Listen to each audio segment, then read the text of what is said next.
Biarlah mulut kami memuji-Mu senantiasa sampai akhir hayat kami Tuhan. Sebagaimana pujian ini, kami terus bisa bernyanyi, memuji, menyembah-Mu Tuhan. Agar menjadi dupa yang harum yang naik ke sorga, yang Kau terima dengan sukacita Tuhan. Biarlah Engkau yang melayakkan kami dimanapun kami berada untuk bisa melayani-Mu. Engkau yang menguduskan kami, Engkau yang mengurapi kami, mulut, bibir kami, hati, pikiran kami semua. Termasuk semua jemaat-jemaat sahabat TVC Engkau urapi Tuhan. Agar menjadi jemaat-jemaat yang dahsyat, yang luar biasa, yang mampu mengerjakan rencana-rencana Tuhan di dalam hidupnya. Adalah jemaat yang kuat, yang mampu terus menjadi berkat dimanapun berada. Jemaat yang kuat, yang mampu menjalani semua tekanan-tekanan yang dihadapi di dalam hidup ini. Biarlah menjadi jemaat yang militan dan jemaat yang sangat dikasihi Tuhan. Sebagaimana Tuhan mengasihi Daud, demikian juga Tuhan mengasihi semua jemaat-jemaat sahabat LTVC dimanapun berada Tuhan. Kami mau serahkan semuanya ke dalam tangan Tuhan, ibadah kami. Firman Tuhan yang disampaikan, biarlah Roh Kudus yang terus bekerja untuk menjamah semua hati siapapun yang mendengar firman Tuhan yang kami sampaikan. Sehingga semua orang yang mendengarkan firman Tuhan mendapat berkat daripada sorga. Sehingga mereka bisa mengenal Tuhan secara pribadi dan mereka datang kepada Tuhan. Dan mereka diberkati oleh Tuhan. Di dalam nama Tuhan Yesus kami berdoa dan mengucap syukur. Mari yang percaya sama-sama katakan amin. Sahabat TVC dimanapun Anda berada, kita besok merayakan hari apa? Kemerdekaan 17 Agustus ya. Besok kita rayakan bersama-sama. Makanya hari ini kita memakai baju yang berwarna merah dan putih. Baik sahabat TVC yang dikasihi Tuhan, kita akan melanjutkan beberapa seri ke depan dengan tema perlindungan Tuhan atas orang benar. Minggu-minggu yang lalu ataupun bulan-bulan yang lalu ada beberapa seri yang kita udah sampaikan. Ada seri nasihat untuk mendapatkan hikmat, kemudian ada seri berkat dari hikmat, ada seri hikmat sebagai penjamin hutang, ada seri hikmat mengatasi perzinahan, kemudian yang paling terakhir adalah berkat Tuhanlah yang menjadikan kaya. Tetapi ada banyak orang tidak sepakat dengan berkat Tuhanlah yang menjadikan kaya dengan menjalankan kekuatan sendiri. Nah, sekarang kita bahas perlindungan Tuhan atas orang benar. Ini luar biasa sekali. Saya kira bicara perlindungan semua orang mau. Tidak ada yang tidak mau bicara perlindungan Tuhan. Nah, kita baca di Amsal 11 ayat 7 sampai 13. Saya bacakan buat sahabat-sahabat LTVC. Pengharapan orang fasik gagal pada kematiannya dan harapan orang jahat menjadi sia-sia. Orang benar diselamatkan dari kesukaran, lalu orang fasik menggantikannya. Dengan mulutnya orang fasik membinasakan sesama manusia, tetapi orang benar diselamatkan oleh pengetahuan. Orang benar mujur. Wah, ini pasti senang ini. Siapapun yang dengar pasti senang. Beria-rialah kota. Jadi ini bicara orang mujur ya. Bila orang benar mujur, beria-rialah kota. Jadi sehingga orang benar ini mempengaruhi kota. Dan bila orang fasik binasa, gemuruhlah sorak-sorai. Berkat orang jujur memperkembangkan kota, tetapi mulut orang fasik meruntuhkannya. Siapa menghina sesamanya tidak berakal budi, tetapi orang pandai berdiam diri. Siapa mengumpat membuka rahasia, tetapi siapa yang setia menutupi perkara. Ayat 7 ya, dikatakan di sini apa tadi? Pengharapan orang fasik gagal pada kematiannya dan harapan orang jahat menjadi sia-sia. Kalau kita baca sekilas saja artinya orang fasik dan orang jahat itu harapannya ada batasnya, ya, ada batasnya. Orang fasik, jahat juga berharap. Dan orang benar juga berharap, cuman ada batasnya ya. Nah, orang benar itu akan melihat bagaimana Tuhan bisa melindungi dan bagaimana Tuhan bisa mengangkat orang benar ya. Tapi sebenarnya ayat yang kita baca itu esensinya bukan sekedar melindungi dan mengangkat. Kita mau masuk ke esensi yang lebih dalam. Jadi Orang benar itu pengharapannya sampai kehidupan kekal, jauh. Tidak bicara kehidupan di bumi. Orang fasik dan orang jahat itu pengharapannya hanya stop sampai di bumi.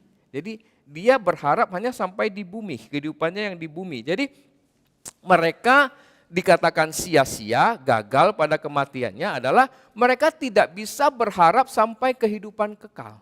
Jadi dia tidak bisa mendapatkan seperti orang benar.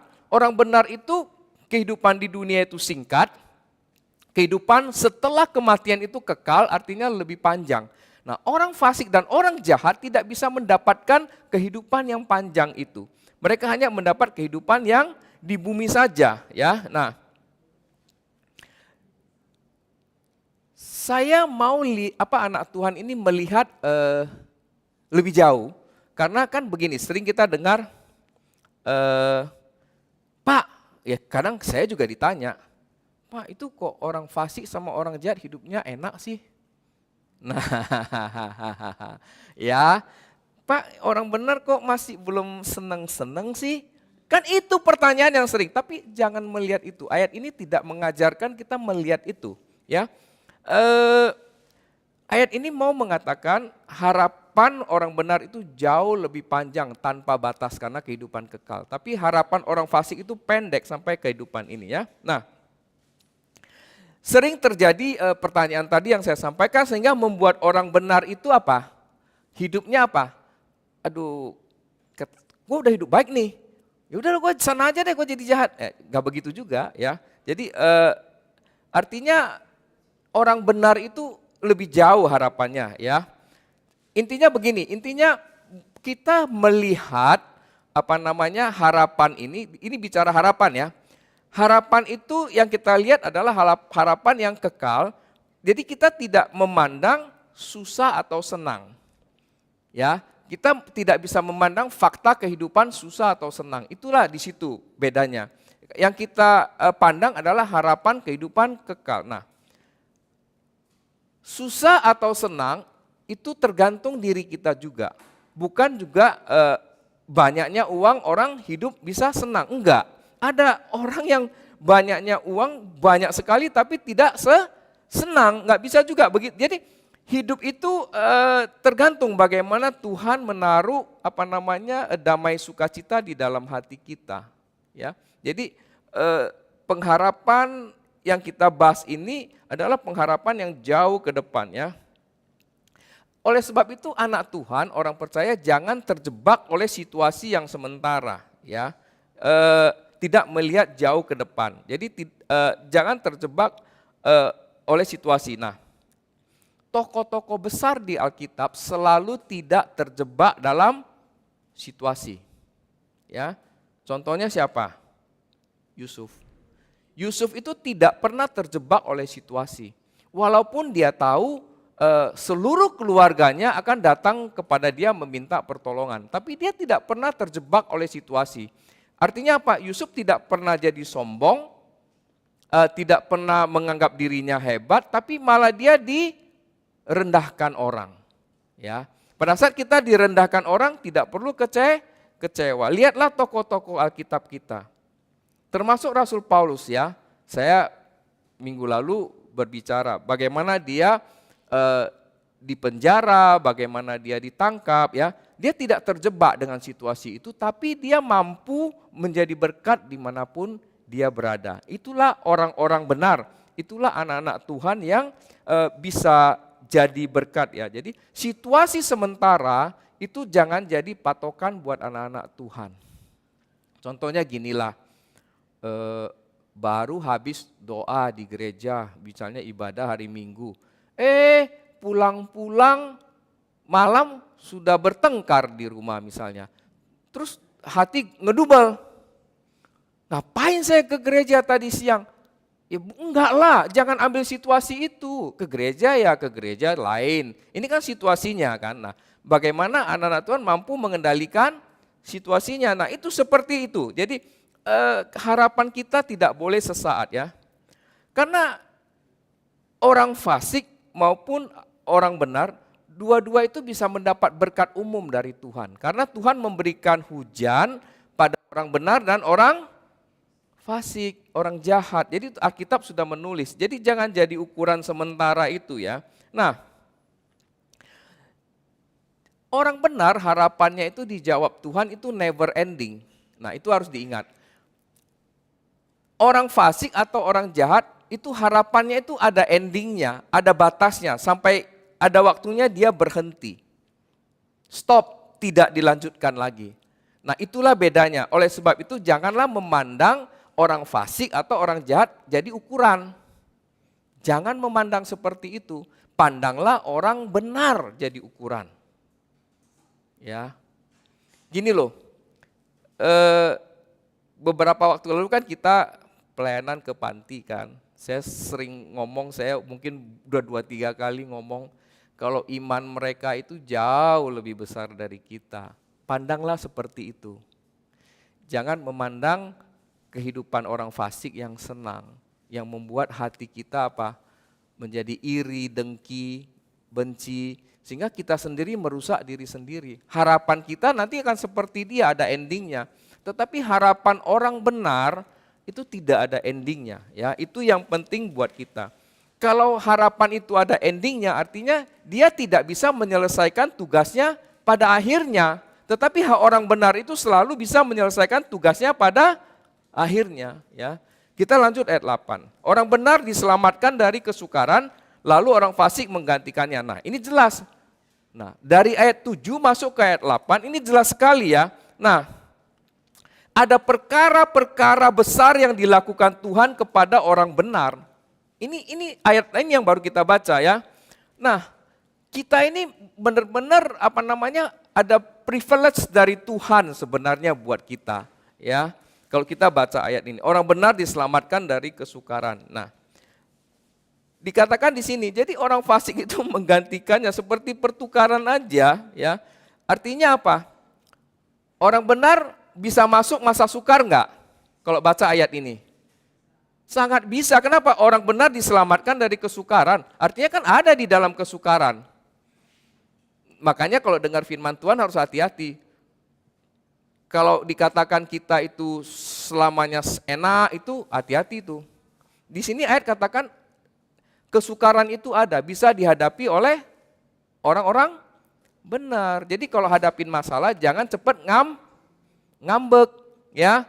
Masalah selalu ada dalam hidup kita. Kecuali kita sudah meninggal. Meninggal aja punya masalah. Mau dikebumikan di mana? Kalau tidak ada tempatnya mau di mana? Iya kan? Nah, terus petinya ada enggak? Nah, itu masalah semua. Jadi sampai pun kita meninggal ada orang lain yang mengerjakan masalah kita ya. Jadi jelas dikatakan ada masa sukar, tapi orang benar selalu dilindungi Tuhan. Makanya tema kita perlindungan dari Tuhan. Nah, di sini dikatakan orang fasik dan orang jahat tidak dilindungi Tuhan. Beda loh. Sangat beda ya, sangat beda ya. Nah, bicara kesukaran adalah bicara kehidupan di dunia ini. Kalau kita bicara kehidupan kekal nggak ada kesukar, kita udah hidup bersama Tuhan kan. Nah, terus gini, orang-orang benar ini kan suka bertanya ya, aduh kenapa sih kita diizinkan masuk masa sukar? Selalu ada pertanyaan itu, kenapa sih kita diizinkan masuk keadaan sukar? Sebenarnya Tuhan mau melatih kita ya, Tuhan mau melatih kita, bukan Tuhan mau menghancurkan kita. Kadang-kadang kita tidak mau dilatih ya, kita tidak mau dilatih. Itu yang membuat kita suka menghindar ya. Nah, Tuhan itu paling senang pada saat kita ada ujian bisa lulus. Kita bisa lulus. Sama lah, orang tua kita juga sama. Kemarin tuh saya dengar ada orang tua ngajarin anaknya. Dia bilang anak saya ini sekolah pulang bawa nilainya 3,4. Ini saya dengar dari bapaknya. Dia bilang saya pukul dia. Waduh, saya kaget loh waktu dengar gitu. Saya pukul anak saya, dia bilang kan. Sudah pukul bisa nilai 9 katanya. Hah? Aneh juga saya pikirkan. Tapi lama-kelamaan saya tahu saya salah, bapaknya bilang. Saya tahu saya salah, nggak boleh saya pukul anak saya. Artinya orang tua itu juga tahu ya. Terus dia tanya anaknya, sudah kalau kamu memang nggak mau sungguh-sungguh sekolah yang kayak begini, yang textbook ya, kamu mau apa? Nah, akhirnya dia tidak ada niat memang sekolah textbook, dia mau yang keterampilan. Nah, sehingga bapaknya bilang, udah kalau kamu mau itu, ya sudah ke sana aja, bapak nggak nuntut kamu di sini. Nah, itulah begitu ya. Jadi dalam kehidupan itu luar biasa sekali. Nah, dalam kehidupan ya kuasa Tuhan itu selalu menyertai orang benar, sahabat LTVC. Tapi harus percaya. Jadi gimana ya? Kadang-kadang kita hadapi masalah, kita selalu bilang mana Tuhan? Sebenarnya Tuhan ada, ya Tuhan ada. Jadi kuasa Tuhan itu senantiasa menyertai kita. Dan si jahat itu selalu mau kerjanya apa? Menghancurkan orang benar, ya. Nah, dengan segala cara. Jadi kita sendiri harus peka ya, sahabat LTVC dimanapun Anda berada. Nah, kisah di Alkitab itu jelas sekali bagaimana orang benar itu diselamatkan oleh Tuhan. Masih ingat kisahnya? Mungkin suka lupa ya. Di Alkitab itu banyak sekali kisah orang benar yang berpegang pada kebenaran itu diselamatkan oleh Tuhan. Kelihatannya udah mau mati, tapi diselamatkan. Nah, itu bicara apa? Bicara iman percaya kepada Tuhan, ya. Contohnya kisah siapa? SMA. Sudah tahu kan SMA? Sadrak, Mesak, Abednego. Daniel, itu cerita di Alkitab terus-menerus disampaikan. Siapa lagi? Kisah Esther. Esther itu waktu mau menolong bangsa Israel, dia mempertaruhkan nyawanya loh. Dia menghadap raja, kalau raja tidak berkenan dia dibunuh. Ada sih sahabat LTVC yang mau melakukan itu? Kok pada diam? Nah itu contohnya Esther ya. Esther itu luar biasa, dia sampai dirinya aja dia tidak perhatikan. Dia perhatikan apa? Orang banyak yang harus ditolong. Nah kisahnya ada orang jahat yang ingin menghabisi bangsa Israel ya. Si Haman itu kalau tidak salah ingin menghabisi bangsa Israel. Tetapi kan ada Mordekai ya, pamannya si Esther itu yang mendengar dan bicara sama Esther supaya ketemu raja. Esther itu ratu. Tapi Esther bilang kalau belum waktunya saya ketemu, saya mati. Nah itu luar biasa sekali ya. Ada orang-orang yang memang orang benar yang luar biasa diselamatkan Tuhan dalam masa kesukaran. Tapi mau nggak kita jadi ini? Jadi alat Tuhan menyelamatkan orang dalam kesukaran. Atau kita mau membuat orang susah? Kan itu pertanyaannya kan orang benar. Ada di mana kita? Kita mau membuat orang susah atau kita menjadi penyelamat? Ya kan? Coba tanyalah. Kadang-kadang saya suka merenung gitu loh, merenung, berpikir ya. Alkitab ini luar biasa ya. Kok masih orang baca kok nggak mudeng gitu ya? Ya kenapa ya? Memang benar kata firman Tuhan, mendengar tapi tidak mendengar, melihat tapi tidak melihat. Kenapa? Pada saat hati itu belum terbuka ya. Nah Daniel juga sama, dia dijahatin oleh orang-orang jahat, tapi dia ditolong Tuhan. Masuk ke gua singa, tidak diapa-apain. Begitu penjahatnya yang dimasukin ke gua singa, mati penjahatnya. Nah itulah kira-kira seperti itu ya. Nah ayat 9, di sini dikatakan gini, dengan mulutnya orang fasik membinasakan sesama manusia, tetapi orang benar diselamatkan oleh pengetahuan. Nah kita beberapa seri yang terdahulu itu kita bahas ya, itu mulut itu memegang peranan penting dalam menerima berkat Tuhan. Ya, mulut bisa menggagalkan berkat Tuhan yang Tuhan sudah sediakan. Kalau contohnya kita salah ngomong, berkat itu bisa hilang loh. Hati-hati loh. Jadi memang kita harus jaga mulut kita. Di sini dikatakan beda, mulut orang fasik dan orang benar. Ya, beda di sini. Orang benar itu ada pengetahuan di mulutnya, tapi kalau mulut orang fasik itu membinasakan. Itu beda sekali ya. Nah, kalau kita mendengar di luar ada perkataan-perkataan yang menjelekkan kita, ya kita harus mendoakan orang itu, ya. Nggak perlu kecewa, harus mendoakan, ya nggak apa-apa, karena itu proses semuanya, ya. Di sini dikatakan ada perbedaan. Jadi mulut orang benar itu menghidupkan, orang fasik itu membinasakan, menghancurkan ya. Pertanyaannya dikatakan di sini orang benar mulutnya ada pengetahuan. Dari mana sumber pengetahuan? Kan kembali ke situ kalau kita mau belajar lebih dalam ya. Jadi Amsal katakan takut akan Tuhan adalah sumber pengetahuan. Jadi orang benar bisa berpengetahuan karena dia takut Tuhan. Cuman itu. Orang fasik kenapa mulutnya nggak ada pengetahuan? Karena dia tidak takut Tuhan. Dia melakukan hal-hal yang tidak sesuai dengan firman Tuhan. Cuman itu bedanya, tidak jauh-jauh banget gitu loh. Jadi, nah, apa tugas orang benar? Tugas orang benar adalah mengajarkan kepada orang fasik supaya dia jadi benar. Ajarkan dia memiliki rasa takut akan Tuhan.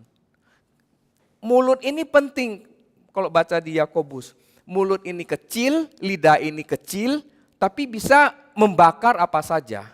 Ya, bisa membinasakan apa saja. Di sini kan dikatakan membinasakan sesama manusia, bisa karakter, nama baik ya, sampai membinasakan fisik. Ini yang terjadi toh, ya. Apa yang Yesus katakan mengenai perkataan kalau kita ingin menasehati orang lain? Tuhan bilang apa? 4 mata dulu. Kalau enggak bisa 4 mata, 6 mata. Kalau enggak bisa 6 mata, 8 mata. Kalau enggak bisa, baru ngomong ke semua orang ya. Itu yang Yesus katakan ya. Beda loh, beda mengajar dengan fitnah. Kalau fitnah kan ngomongnya berdua itu. Nanti baru menyebar, keluar. Tapi kalau mengajari, Yesus katakan begini, 4 mata dulu, 6 mata, 8 mata baru ke semua orang. Nah, dengan mulutnya orang fasik membinasakan sesama manusia. Kalau baca bahasa aslinya ngeri loh. Ngeri. Arti sesama manusia itu apa? Orang dekat. Takut juga kita dengar gitu. Kalau kita makin dekat sama orang, coba. Tapi kalau orang benar enggak. Di sini kan konteksnya apa? Mulut orang fasik. Jadi hati-hati dekat sama orang fasik, intinya begitu. Kita bisa dijatuhin loh. Jadi mulut orang fasik itu membinasakan orang dekat. Tapi orang benar tidak. Jadi ini konteksnya orang fasik. Jangan salah pengertian ini. Konteksnya orang fasik ya. Jadi kalau orang fasik itu dia membinasakan orang dekatnya. Itu ngeri sekali ya. Ngeri sekali. Nah, jadi rasa takut Tuhan itu memang sudah nggak ada. Karena teman dekatnya sendiri dikorbankan. Benar nggak sahabat LTVC ya? Nah itu mengerikan sekali. Ayat 10. Nah, bila orang benar mujur, beria-riara kota, dan bila orang fasik binasa, gemuruhlah sorak-sorai. Artinya apa sih? Artinya kalau orang benar itu selalu ada di hati orang lain, orang benar. Jadi contohnya ginilah, kayak ingat kalau kita ada apa-apa kita ingat orang itu. Jadi ada di hati orang lain. Nggak mikir orang lain. Ingatnya, oh ya. Contoh misalnya kalau Kartini ingatnya Luis gitu loh, gitu kira-kira ya.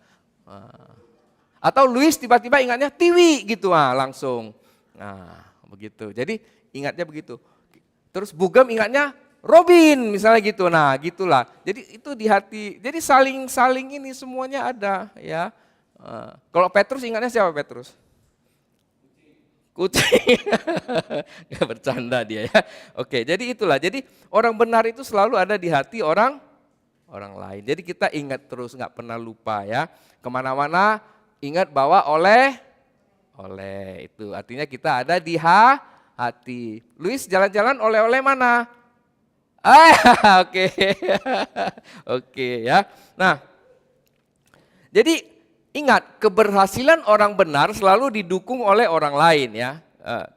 Karena orang benar itu suka didukung sama orang lain. Karena orang benar itu jadi terang dan garam, dia jadi berkat ya. Terus dia jadi solusi. Orang benar itu kenapa disukai orang? Dia jadi solusi.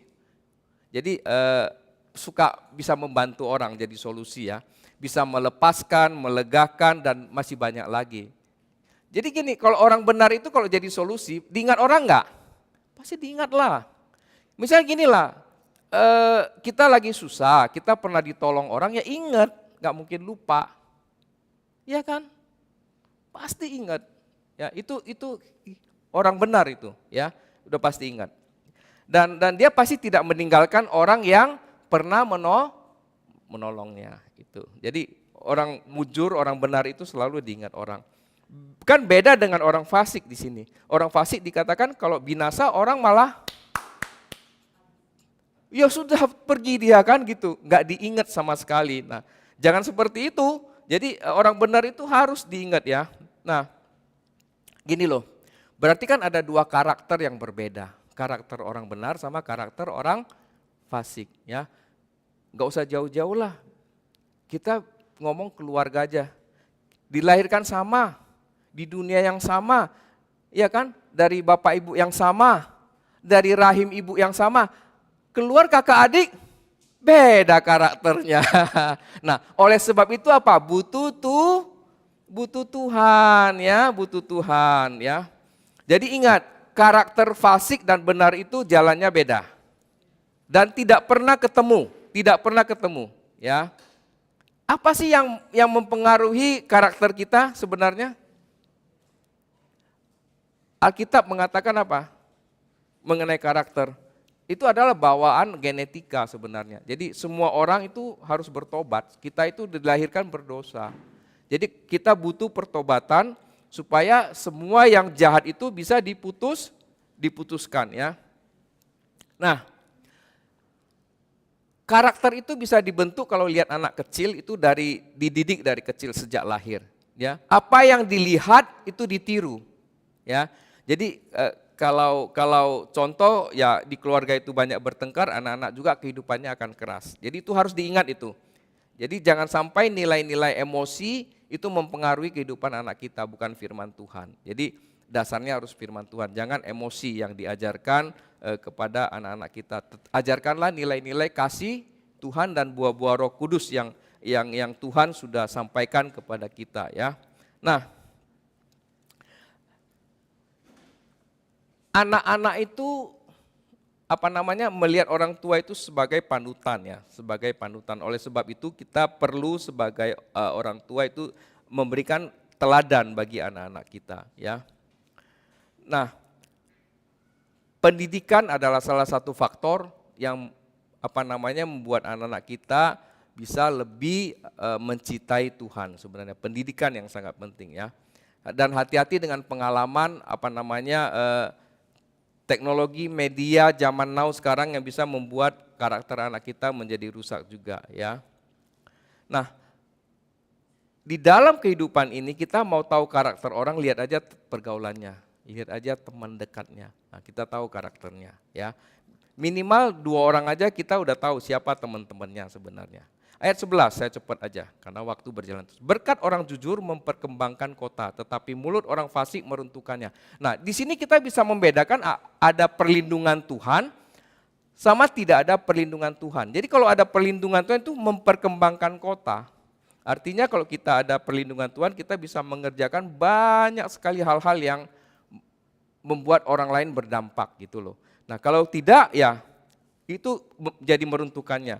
Nah, kalau begitu orang benar diperlukan lebih banyak di setiap kota. Kan di sini katakan orang jujur memperkembangkan kota. Nah, kita berdoalah buat kota Jakarta di mana kita tinggal ya. Itu lebih banyak orang jujur, di mana banyak orang benar, lebih banyak, itu lebih baik.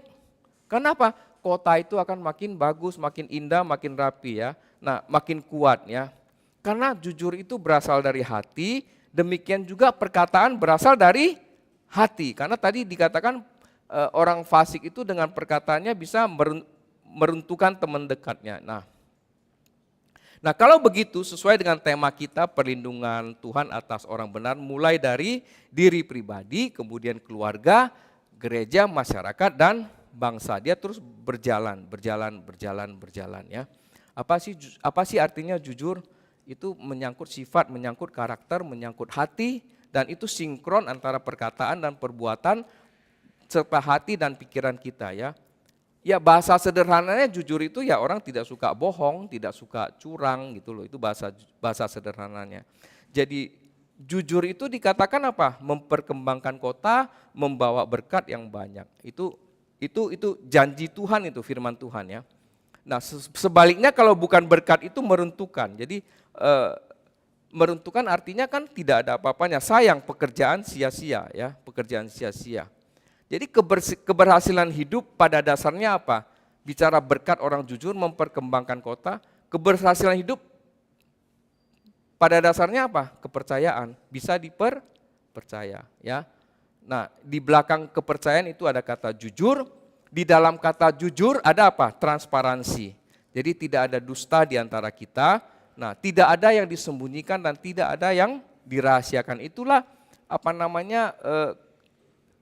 dasarnya berkat orang jujur memperkembangkan kota. Nah, kalau begitu betapa hati ini yang memegang peranan penting dalam hidup ini ya. Dan hati ini juga bisa membuat mulut meruntuhkan apa yang sudah dibangun.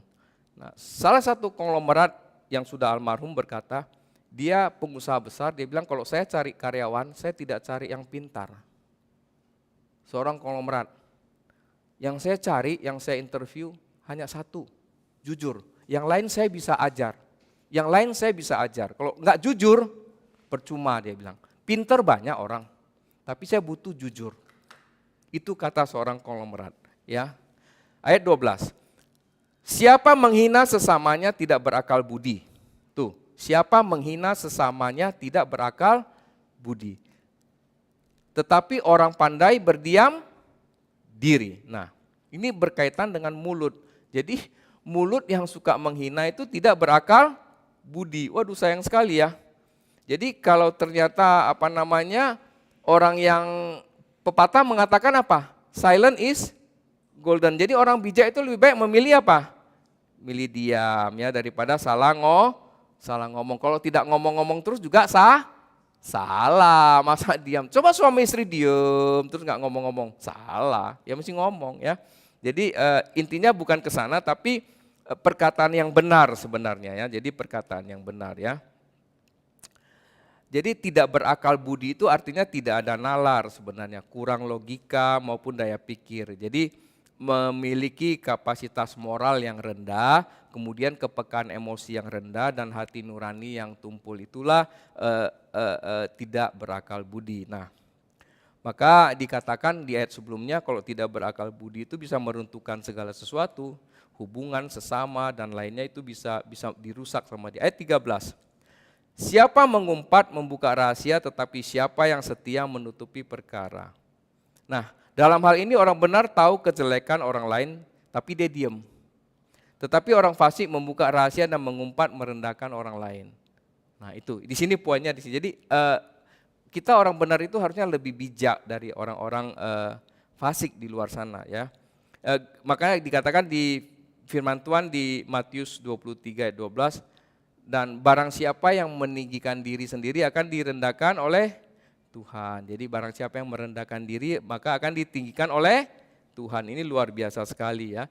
Nah, saya kira perlindungan Tuhan itu terjadi dalam hidup kita ya. Bagi orang benar itu datangnya dari pengetahuan juga ya.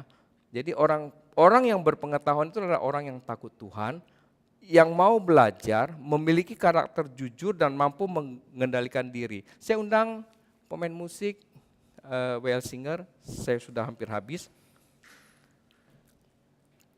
Dan kesimpulannya di sini ya, jadi perlindungan Tuhan itu nyata dari awal kita baca ayatnya, nyata bagi orang benar. Kita ini semua orang benar karena kita semua dikuduskan oleh Tuhan, kita dibenarkan oleh Tuhan, oleh sebab itu kita dilindungi oleh Tuhan. Itu ada jaminan dari Tuhan.